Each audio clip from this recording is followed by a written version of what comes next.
Shalom keluarga Bethany Church Singapura, dimanapun kita berada, kami mengucapkan selamat hari Natal. Dan biar kiranya damai Natal menyertai kita semua, dimanapun kita berada. Dan saya percaya hari ini, sukacita Natal menyertai setiap kita semua. Yang percaya dan bersukacita, sama-sama kita katakan amin saudara. Berikan tepuk tangan bagi Tuhan. Dimanapun kita berada, mari masuk dalam sukacita Tuhan.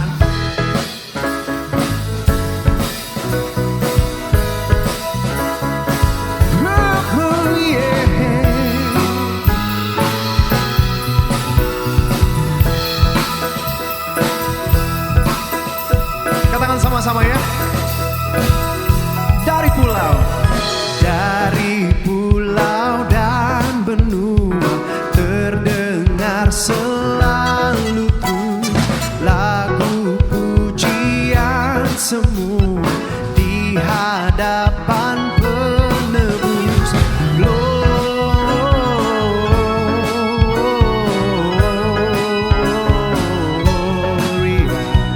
in excelsis Deo. Glory in excelsis Deo. Tinggi-tinggi dalam surga, tentara Tuhan yang kudus, tak lelah menyanyi jua di hadapan penebus. Glory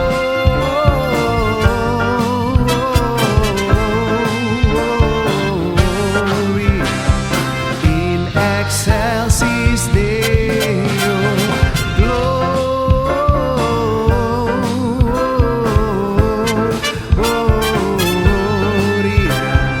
in excelsis Deo.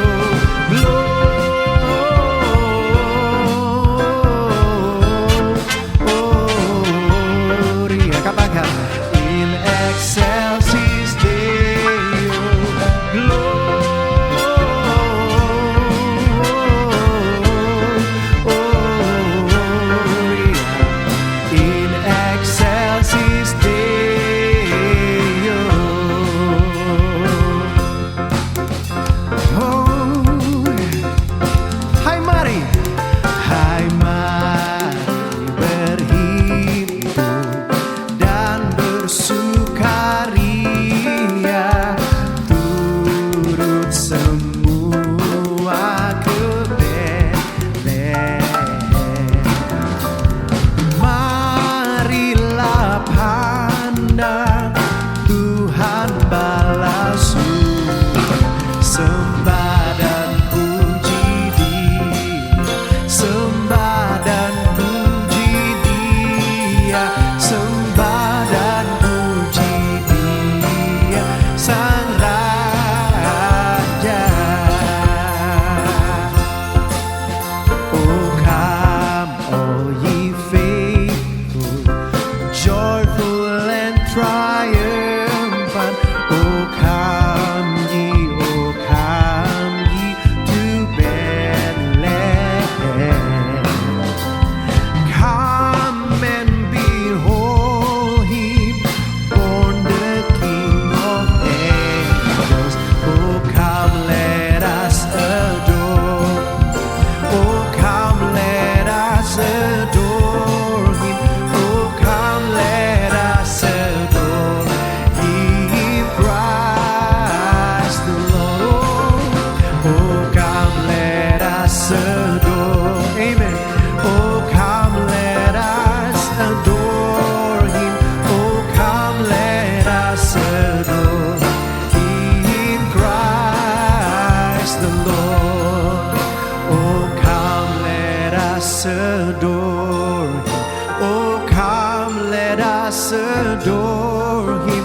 Oh come, let us adore Him, Christ the Lord.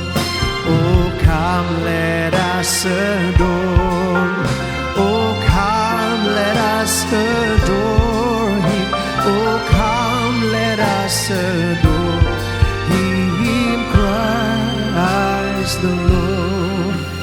Oh, come, let us adore. Oh, come, let us adore Him. Oh, come, let us adore Him, Christ the Lord. Jemaat Tuhan katakan, sembah dan puji Dia, sembah dan puji Dia, sembah dan puji Dia, Sang Raja.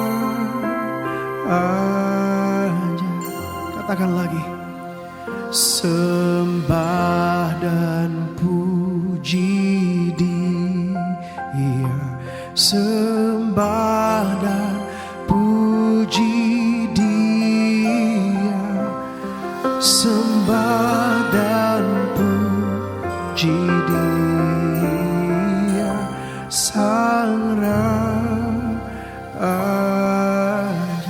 Sembah Dia. Ora basyahara la bakara la bakara la basyahara la bahara la bakara la bahara la. Ora batakara la basandara la bakara la bakara la bahara la bahara la bahara la bala la la bala. Ora bakara la basandara la bakara la bala la bahara la bahara la bala la. Oh, syakara la bakara la bala la sembah lebih lagi saudara. Ora bakara la basandara la bala la bahara la bala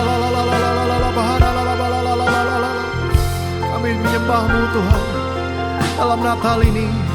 Oh, rabakara la basandara la bakara la bahara la, menyambut Engkau Sang Juru Selamat yang telah lahir turun ke dunia untuk setiap kami. Oh, rabakara la basandara la bakara. Mari angkat tangan kudus-Mu sama-sama di hadapan Tuhan. Sembah Dia. Oh, rabakara la basandara la bakara la basandara la bakara la bala la. Oh, rabakara la basandara la bakara la basyara la bala la bahara la. Kami sembah Engkau hari ini ya Tuhan kami.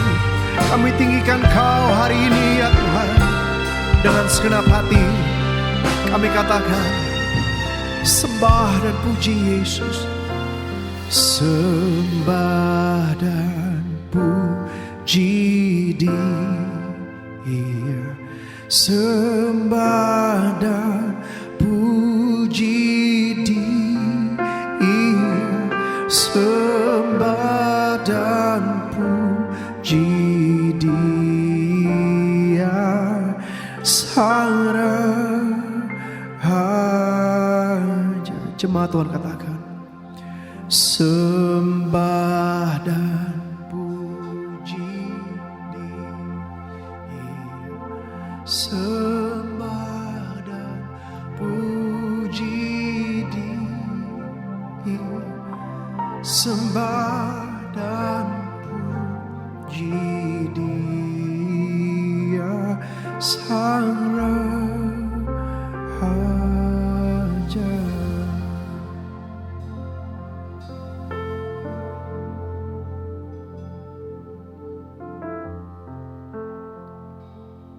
Ya Yesus, penasehat ajaib, Allah yang perkasa, Bapa yang kekal, Raja damai, sambutlah Dia, Yesus Tuhan, Juru Selamat dunia. Katakan sama-sama, penasehat ajaib, Allah yang perkasa, amin, Bapa yang kekal, Raja damai, sambutlah Dia, Yesus Tuhan, Juru Selamat dunia.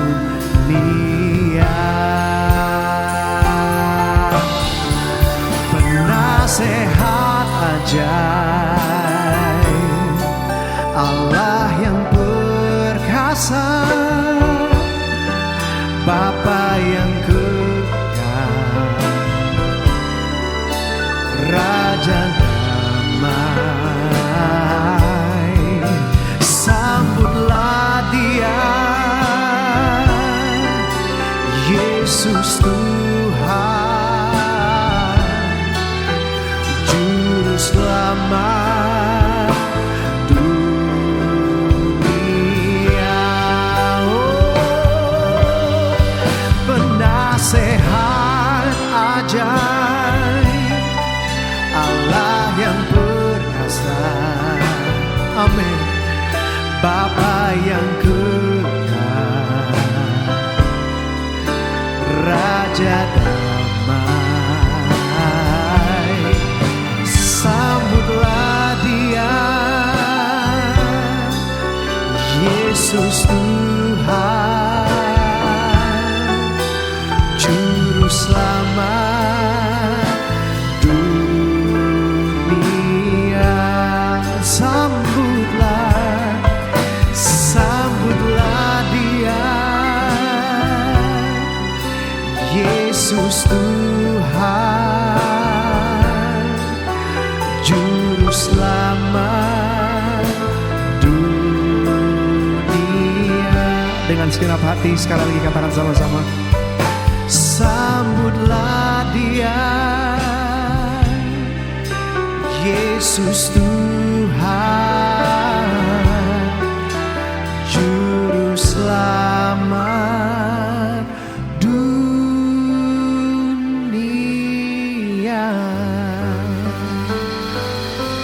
Terpujilah nama Tuhan Yesus kita. Haleluya. Haleluya. Shalom semuanya. Dengan tidak terasa kita sudah memasuki bulan Desember 2025. Di mana tema Natal tahun 2025 yang Tuhan berikan adalah bahwasanya untuk selama-lamanya kasih setianya. Sebab Tuhan baik, bahwasanya untuk selamanya kasih setianya. Sebab Tuhan baik, bahwasanya untuk selamanya kasih setianya.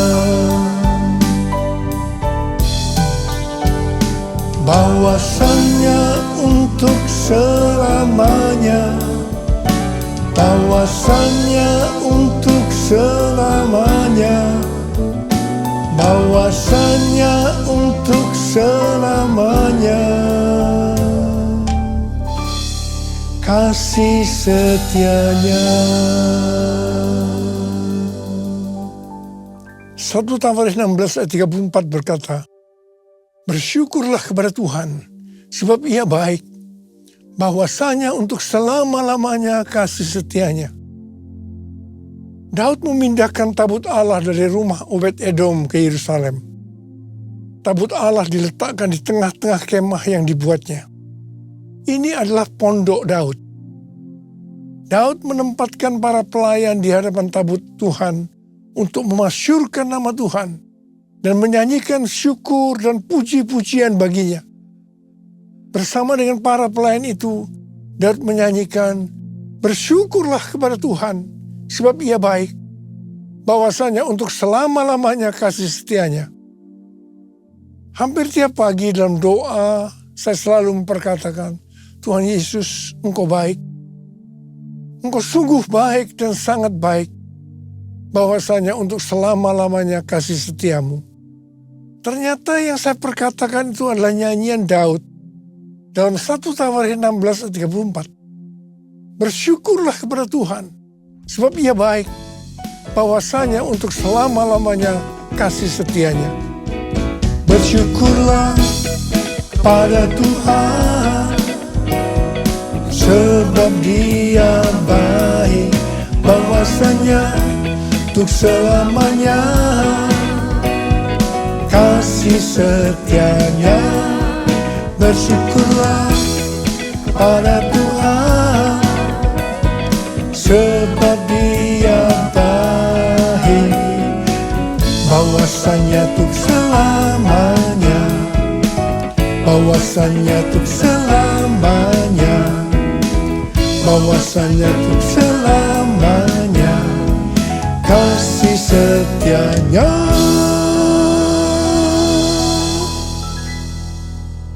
Di sini Daud bersama-sama dengan orang banyak mendeklarasikan kebaikan Tuhan. Sementara doa pribadi Daud kepada Tuhan biasanya memakai kata-kata kasih setiamu, seperti yang saya ucapkan kepada Tuhan. Dalam perjanjian lama, kasih setia chesed memiliki arti rahmat, belas kasihan, dan kesetiaan. Dalam perjanjian baru, padanan kata chesed adalah eleos, yang artinya rahmat atau belas kasihan. Menjelang kelahiran Yesus, Maria bernyanyi, dan rahmatnya turun-temurun atas orang yang takut akan Dia. Bagaimana kasih setia Tuhan ini dinyatakan? Lanjutan nyanyian Daud dalam 1 Tawarin 16 ayat 35 berkata, selamatkanlah kami ya Tuhan Allah, penyelamat kami. Jadi kasih setianya dinyatakan lewat keselamatan yang Ia berikan. Dalam perayaan Natal ini, kita dapat sungguh-sungguh merasakan kasih setianya lewat kelahiran Juru Selamat Yesus Sang Mesias. Yesus lahir dalam dunia untuk menyelamatkan umat manusia. Betapa besar kasih-Mu Allahku, sehingga Kau berikan Yesus padaku, supaya aku tidak binasa, melainkan beroleh hidup yang kekal. Ku sembah Kau, ku sembah Kau, Engkau yang layak untuk ku sembah. Ku sembah Kau, ku sembah Kau, Engkau yang layak untuk ku sembah. Tuhan Yesus berkata dalam Yohanes 3 ayat 16, karena begitu besar kasih Allah akan dunia ini, sehingga Ia telah mengaruniakan anaknya yang tunggal, supaya setiap orang yang percaya kepada yang tidak binasa, melainkan beroleh hidup yang kekal.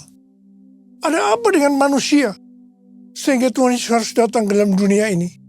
Alkitab katakan, semua orang telah berbuat dosa dan telah kehilangan kemuliaan Allah. Upah dosa adalah maut, mati, tempatnya di neraka. Neraka adalah tempat yang sangat mengerikan. Neraka adalah tempat yang paling gelap dan terdapat ratap dan kertak gigi. Neraka adalah tempat di mana api tidak pernah padam dan ulat bangkai tidak mati. Neraka adalah tempat penyiksaan oleh api dan belerang. Karena itu, jangan sampai masuk neraka. Untuk itulah Tuhan Yesus datang ke dalam dunia untuk membebaskan kita dari hukuman kekal selama-lamanya dalam neraka. Bagaimana cara Tuhan Yesus menyelamatkan umat manusia? 2 Korintus 5 ayat 21 berkata, Dia yang tidak mengenal dosa telah dibuatnya menjadi dosa karena kita, supaya dalam Dia kita dibenarkan oleh Allah. Ini dapat diterangkan sebagai berikut. Tuhan Yesus yang tidak mengenal dosa telah dibuatnya menjadi dosa karena kita. Artinya Tuhan Yesus harus mati karena dosa-dosa kita. Sebenarnya kita yang harus mati, karena kitalah yang berdosa. Upah dosa adalah maut, mati. Tapi Tuhan Yesus tidak berdosa, telah dijadikan dosa. Artinya Tuhan Yesus yang mati menggantikan kita. Kalau kita melihat cara mati dari Tuhan Yesus, saya katakan bahwa itu sangat-sangat tidak manusiawi.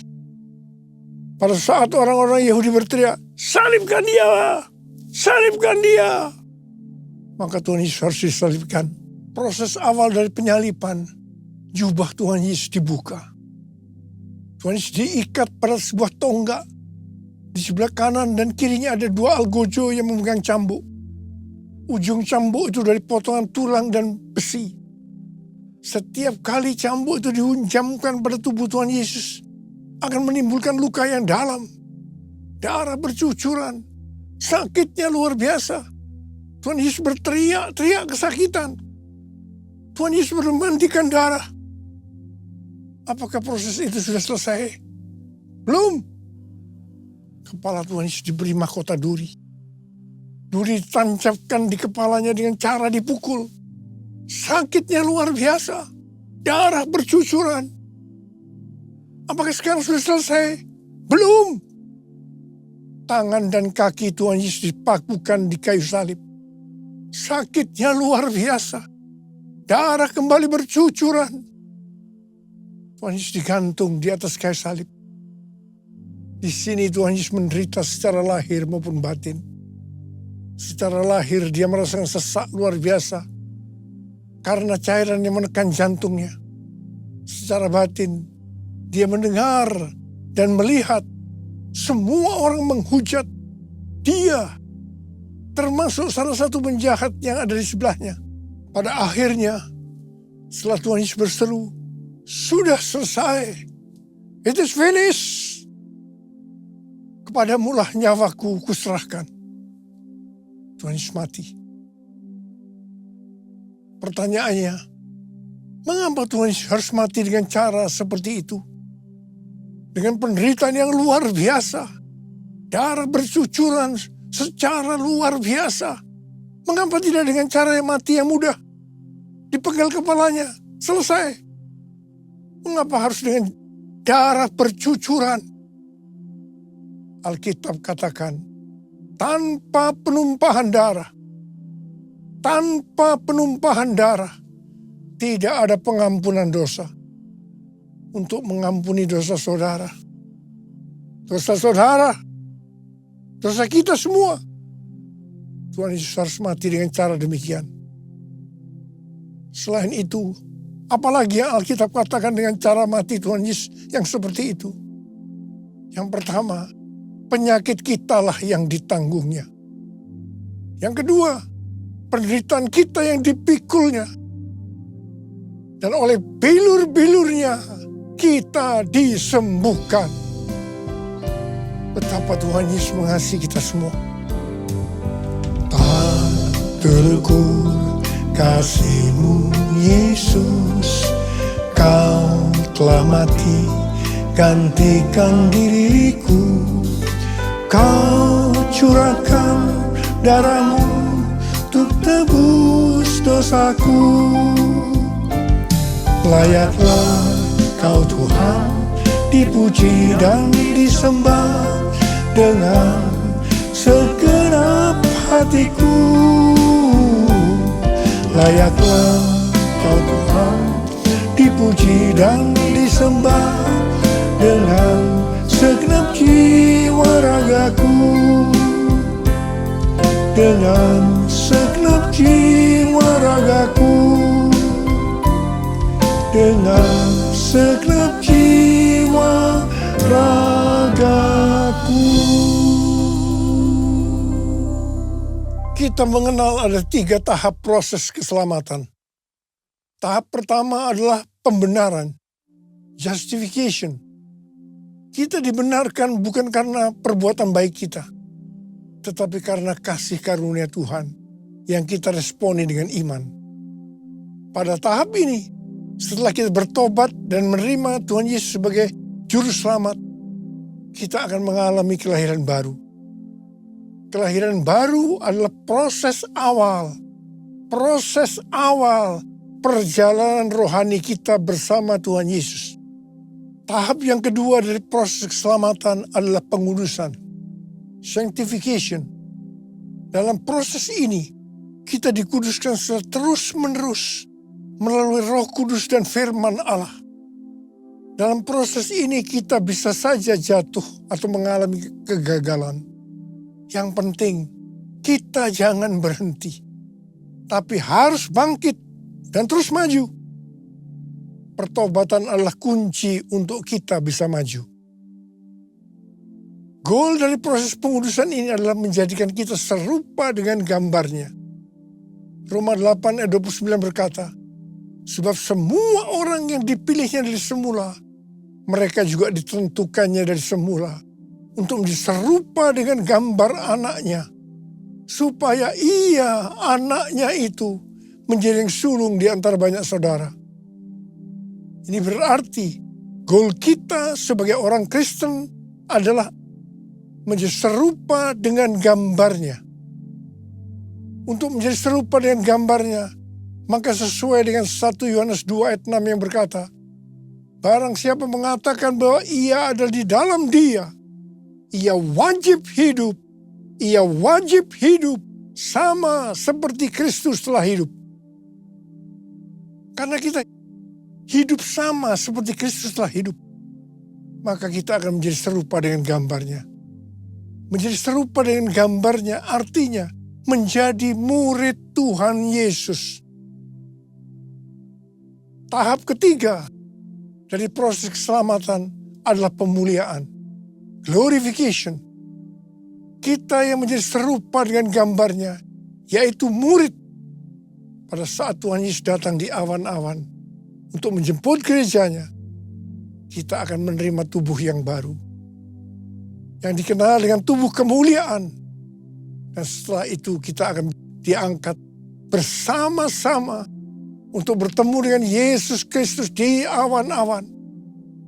Setelah itu kita akan masuk surga dan akan bersama-sama dengan Tuhan Yesus selama-lamanya. Haleluya.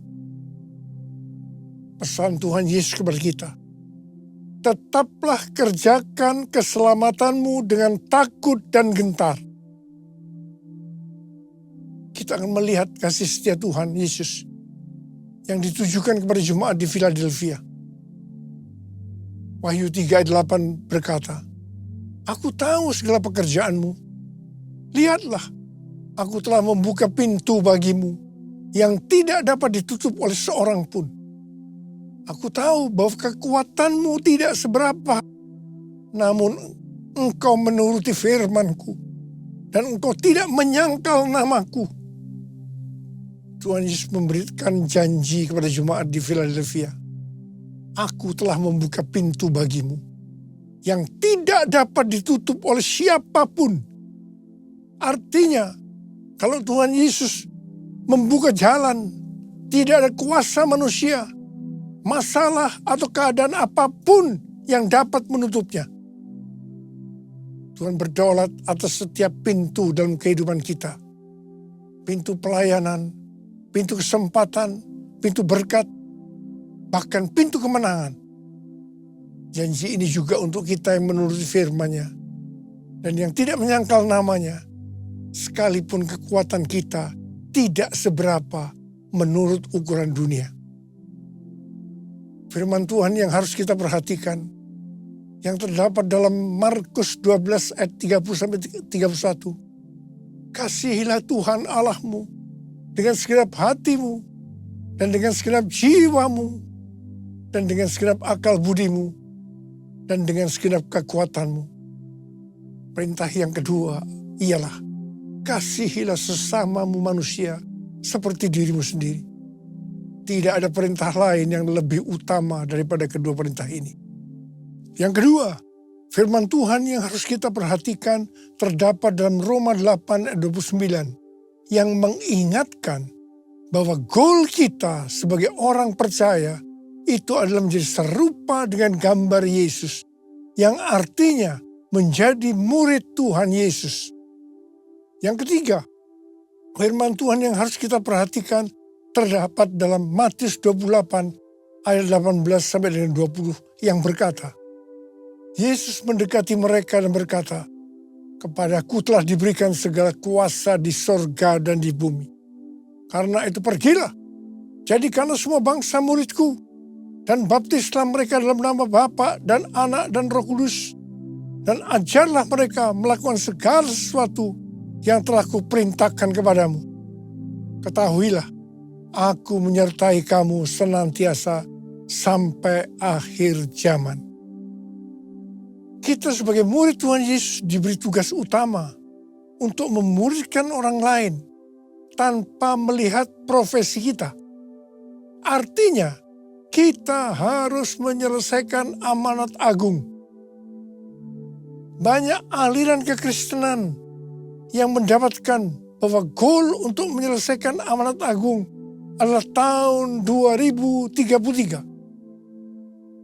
Yang keempat, firman Tuhan yang harus kita perhatikan adalah yang terdapat dalam Wahyu 2 ayat 10 yang berkata, "Hendaklah engkau setia sampai mati, dan aku akan mengaruniakan kepadamu mahkota kehidupan." Kesetiaan kepada Tuhan tidak diukur dari lamanya kita menjadi orang percaya, melainkan dari keteguhan hati untuk tetap taat pada waktu kita dalam menghadapi masalah. Tuhan tidak mencari orang yang hebat, tetapi yang setia sampai akhir. Setia berarti tetap berdoa meskipun belum dijawab, tetap melayani walaupun lelah, dan tetap percaya meskipun jalan belum terbuka. Yesus memberi teladan dengan taat sampai mati di kayu salib. Kesetiaan yang membawa kepada kemenangan. Karena itu jangan goyah. Tuhan yang mengasihi kita adalah setia. Dan Ia telah menyediakan mahkota kehidupan bagi yang bertahan sampai akhir. Mari kita buktikan kesetiaan itu melalui doa, pelayanan, dan kasih setiap hari. Mari angkat tangan kita bersama-sama dan katakan bersama saya, sembah dan puji Dia. Sembah dan puji Dia, sembah dan puji Dia, Sang Raja.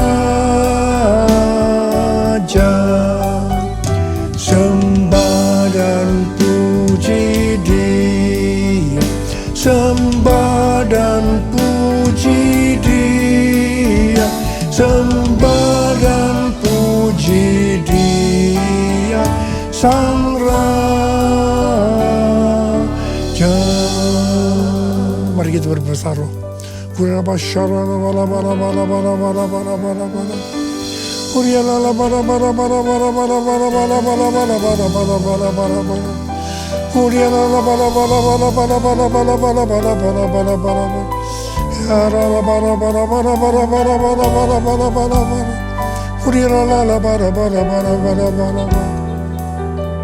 Kami berdoa buat anak-anak-Mu semua Tuhan. Kami akan segera memasuki tahun yang baru, tahun 2026. Berkati mereka berlimpah-limpah-limpah. Tuhan terima kasih, Tuhan terima kasih, terima kasih, terima kasih, terima kasih. Dalam nama Yesus, amin. Mari angkat kedua tangan saudara, terima berkat Tuhan. Kasih karunia Allah yang berlimpah-limpah dalam anak yang tunggal Yesus Kristus. Persekutuan yang manis dan Roh Kudus menyertai kita semua mulai hari ini sampai Tuhan Yesus datang menjemput kita di awan-awan dan bahkan sampai selama-lamanya. Amin. Saya mengucapkan selamat hari Natal tahun 2025, Tuhan Yesus memberkati berlimpah, limpah, limpah. Amin.